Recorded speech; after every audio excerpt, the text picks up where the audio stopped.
Hello, this is Gail, the Legacy Lady, and you are tuning into Legacy After Dark.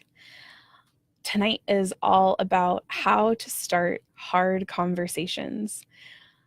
And this topic is one of those things that is kind of hard to talk about.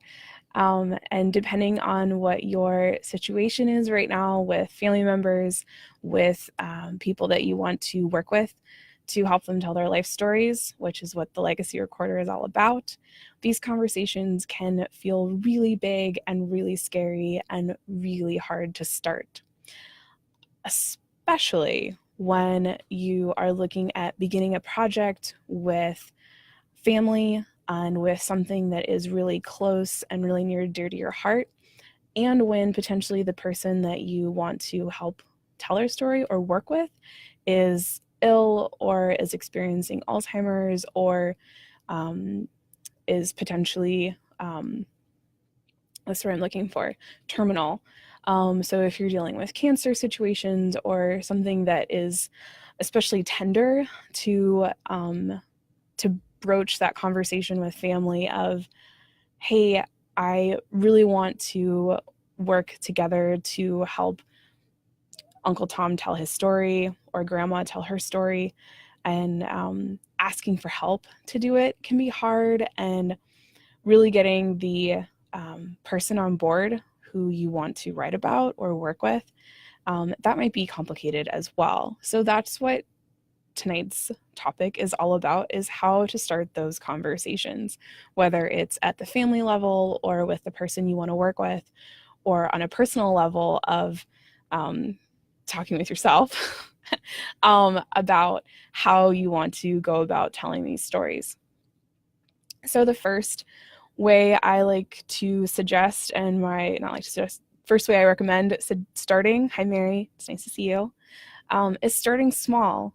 Start with a small thing that you can talk about. It can be as simple as asking someone about their childhood. It doesn't have to be a big, huge moment. It doesn't have to be anything monumental or grandiose. It can just be a simple conversation about their childhood, how things made them feel. If they don't remember those things, just talking about where they are right now and finding out what makes them happy now. As far as care goes, when you're talking with someone, starting a conversation with someone who, let's face it, might not remember the conversation later because they're experiencing memory loss or Alzheimer's, then asking questions that can inform a care plan and improve quality of life while they're here is huge. And a daughter or a son or a grandchild asking those questions might elicit different responses than if a nurse is asking or a doctor is asking. And those can be as simple as, how is your day today? What made it good or what made it bad? Do you remember why those things happened or why you feel that way? And then recording those moments down. So those are simple conversations you can have with individuals. At the family level, starting small is, my suggestion is to go in with an open mind and recognize that not everyone in the family is going to want to participate. Not everyone is going to be on board, and really embrace the ones that are, and take advantage of the support that you do find, and the people that are excited about working with you to tell grandma's story, to tell mom's story, to tell dad's story, whether that person you want to write about is still with us or not. With a situation where the person is gone, if they've passed away already, then that for a family is, I've watched it be a very cool experience. They're given an opportunity to individually and collaboratively reflect on that person's life and how that person impacted them. And it also gives an opportunity for people beyond the family, if you want to include beyond the family, to help tell that person's story. So that remembrance level of asking people to contribute memories, to contribute their stories about that person gives a unbelievable depth to that person's life. And absolutely the family's memories are just as important as everything else. But sometimes our relationships with our hairdressers or with the person who cared for their dog or doctors even, those types of people have a completely different perspective on the ones we love. Something they see a facet of their lives that we just don't see.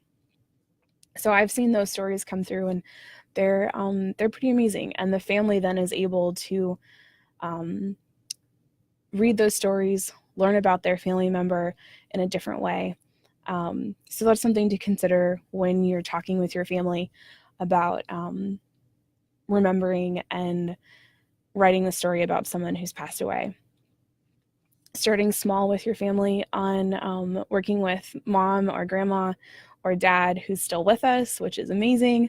That conversation is, for me, you really should start with the person you want to write about, getting their permission, asking them, encouraging them, and making them a part of the experience because it is their story you're telling. Ensuring that they feel included, I think is really important as much as they're able to. And then it's going and checking with family and asking the family, and really making sure everyone's on board, because it'll make a completely different experience than if you're off on your own on a little island trying to do it by yourself and feeling resentful. So it'll be a better experience for you and a better experience for the person you're writing about and working with if there's multiple people on board. And I have, if you go check out the blog, I wrote a whole series on how to get that started with your family. So there'll be links to that below. So that was a lot on how to start small. So the next part of how to start the hard conversations is being present when you're asking. Really think about what's going on when you ask. Be intentional about your awareness in the situation. So maybe asking if someone's just passed away, asking at the funeral might not be the best time, or just think about where you are when you're asking, and be mindful of how everyone else is feeling too. Sometimes and I've experienced this with myself with grief, where we can be really wrapped up in our own grief, and sometimes we forget where everyone else is hanging out. So just be present in what's going on in your family, and just have an awareness of what that looks like for you guys. So with that, why starting now is the best time. Tomorrow will come, whether we're all still here or not. So now is way better than later. Starting to have these conversations now about asking if someone is comfortable with telling their story, letting them know that you're interested in hearing it. All of those conversations happening now are going to be so much more impactful for everyone if you do it now instead of later. The experiences families have of telling the stories after someone has passed away is rewarding and wonderful, but most families I often hear that they would have loved to have had the opportunity to do this while the person was still alive, or while they still had the capacity to remember previous memories and childhood and big moments. So that's why I advocate for starting now. And just following the suggestions I made with the starting small and the different verbiage of how to do that, it is all over the blog and in other podcast episodes. Feel free to dig through the legacy world and to find those. And if you have specific questions, as always, you can reach out to me and I will help you get started. Specific conversation starters for when it just really sucks that someone we love won't be here soon. I wanted to put this in here because there's just a lot of that going around right now. And with the Christmas season coming up, or I guess we're in it, but it's definitely a time where there's a little bit of a dip in moods, and sometimes there's a spike in deaths. So if you know it's coming and you know it's going to happen, have those conversations now.